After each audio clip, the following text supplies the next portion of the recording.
तो आज हम बात करने वाले हैं भारत की उस बहुत ही महत्वाकांक्षी और दशकों पुरानी परमाणु ऊर्जा रणनीति के बारे में। ये एक ऐसी कहानी है जो एक बहुत बड़े वादे और एक उतनी ही बड़ी चुनौती पर टिकी हुई थी। चलिए सीधे मुद्दे पर आते हैं।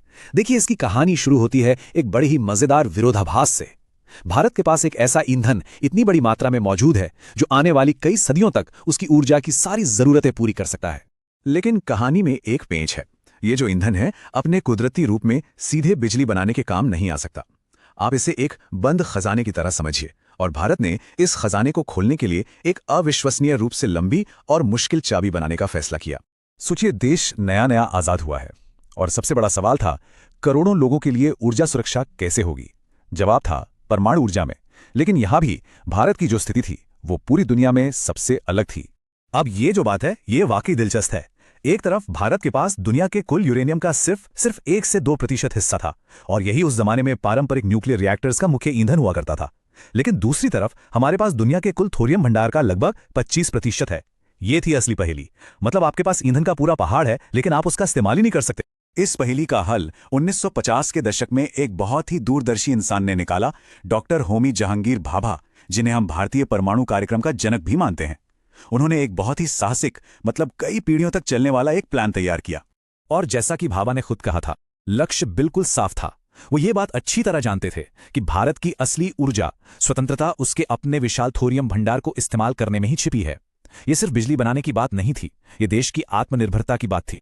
तो सवाल ये है कि आखिर ये प्लान था क्या? इसे आप एक बहुत ही शानदार 3 चरणों वाली रिले रेस की तरह समझ सकते हैं। एक ऐसा प्लान जिससे भारत की ईंधन की कमी को हमेशा के लिए खत्म करने के लिए डिजाइन किया गया था। आइए देखते हैं कि यह काम कैसे करता है। अच्छा, अब इसे समझने के लिए एक छोटी सी साइंस की बात समझनी होगी। एक होता है फिजाइल मटेरियल, जैसे कि यूरेनियम 235। ये अपने आप में एक एटॉमिक चेन रिएक्शन को चालू रख सकता है। और एक होता है फर्टाइल मटेरियल, जैसे कि हमारा थोरियम, जो ऐसा नहीं कर सकता। उसे पहले एक फिजाइल मटेरियल में बदलना पड़ता है। और यही वो पेच है जिसकी वजह से 3 अलग अलग चरणों की जरूरत पड़ी। तो ये रही वो रिले रेस। पहला कदम, हमारे पास जो थोड़ा बहुत प्राकृतिक यूरेनियम है उसका इस्तेमाल प्रेशराइज्ड हैवी वाटर रिएक्टर्स यानी PHWRs में करना। इससे बिजली तो बनेगी ही, साथ ही एक बाई प्रोडक्ट के तौर पर प्लूटोनियम भी बनेगा। फिर आता है दूसरा कदम, इस प्लूटोनियम का इस्तेमाल फास्ट ब्रीडर रिएक्टर्स यानी FBRs में करना। ये रिएक्टर्स जितने ईंधन की खपत करते हैं उससे कहीं ज्यादा ईंधन ब्रीड कर लेते हैं, मतलब बना लेते हैं। और साथ ही ये हमारे थोरियम को एक नए फिसाइल ईंधन यूरेनियम 233 में बदल देते हैं। और आखिर में तीसरा कदम, इसी यूरेनियम 233 का इस्तेमाल करके थोरियम आधारित रिएक्टर्स को चलाना, जो हमें सदियों तक लगातार ऊर्जा दे सकते हैं। कागज पर तो ये आत्मनिर्भरता का एक परफेक्ट साइकिल था। लेकिन जैसा कि अक्सर बड़ी बड़ी योजनाओं के साथ होता है, कागज पर जो दिखता है असलियत उससे कहीं ज्यादा पेचीदा होती है। इस भव्य योजना को पूरा होने में उम्मीद से कहीं ज्यादा वक्त लग रहा है।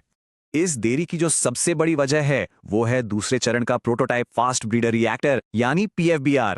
असल में ये रिएक्टर पूरी योजना की चाबी है, लेकिन इसे पूरा होने में ही दशकों की देरी हो चुकी है। ये वो रुकावट बन गया है जो तीसरे चरण के सपने को आगे नहीं बढ़ने दे रहा है। देरी की एक और वजह छुपी है एक कॉन्सेप्ट में जिसे कहते हैं डबलिंग टाइम। मतलब एक नया रिएक्टर शुरू करने के लिए हमें पर्याप्त नया ईंधन बनाने में कितना समय लगता है। भाभा का अनुमान था कि यह शायद 5 से 6 साल में हो जाएगा, लेकिन हकीकत तकनीकी मुश्किलों की वजह से कुछ अनुमान तो ये भी कहते हैं कि इसमें 70 साल तक लग सकते हैं। आप सोचिए, ये कितनी बड़ी देरी है जिसने पूरे प्लान की रफ्तार ही धीमी कर दी है। और फिर जब लग रहा था कि यह गाड़ी बहुत ही धीरे चल रही है, अचानक कुछ ऐसा हुआ जिसने पूरा खेल ही पलट कर रख दिया। 3 दशक, सोचिए 30 साल से ज्यादा भारत अंतर्राष्ट्रीय परमाणु समुदाय से एक तरह से कटा हुआ था। फिर साल 2005 में कहानी में एक जबरदस्त और अप्रत्याशित मोड़ आया। वो मोड़ था भारत अमेरिका परमाणु समझौता। इस एक समझौते और उसके बाद मिली न्यूक्लियर सप्लायर्स ग्रुप यानी NSG से छूट ने भारत के 30 साल के परमाणु अलगाव को खत्म कर दिया। अचानक भारत के लिए अंतर्राष्ट्रीय बाजार से यूरेनियम खरीदने के दरवाजे खुल गए। इसने उस 3 चरणीय योजना की पूरी बुनियादी हिला दी जो इसी धारणा पर बनी थी कि हमारे पास यूरेनियम की कमी है। और ये हमें ले आता है आज के दौर में। भारत अब एक ऐसे परमाणु चौराहे पर खड़ा है जिसके सामने ऐसे ऐसे विकल्प हैं जिनकी शायद भाभा ने कभी कल्पना भी नहीं की होगी। आज भारत के परमाणु ऊर्जा के लक्ष्य बहुत बड़े हैं। परमाणु ऊर्जा विभाग का अनुमान है कि 2050 तक क्षमता में जबरदस्त बढ़ोतरी होगी। लेकिन अब यह बढ़ोतरी सिर्फ भाभा की मूल योजना पर निर्भर नहीं है। अब यह भाभा के प्लान और बाहर से मंगवाए गए ईंधन और टेक्नोलॉजी का एक मिक्स बन गया है। अब यह कहानी सिर्फ थोरियम की नहीं रही। तो सबसे बड़ा सवाल यही है, क्या डॉक्टर भाभा का वो महान सपना, वो थोरियम वाला सपना, कभी अपनी पूरी शान से साकार होगा, या फिर भारत का ऊर्जा भविष्य एक नई हाइब्रिड रणनीति से तय होगा जो आत्मनिर्भरता और वैश्विक सहयोग को एक साथ मिलाती है? इसका जवाब तो शायद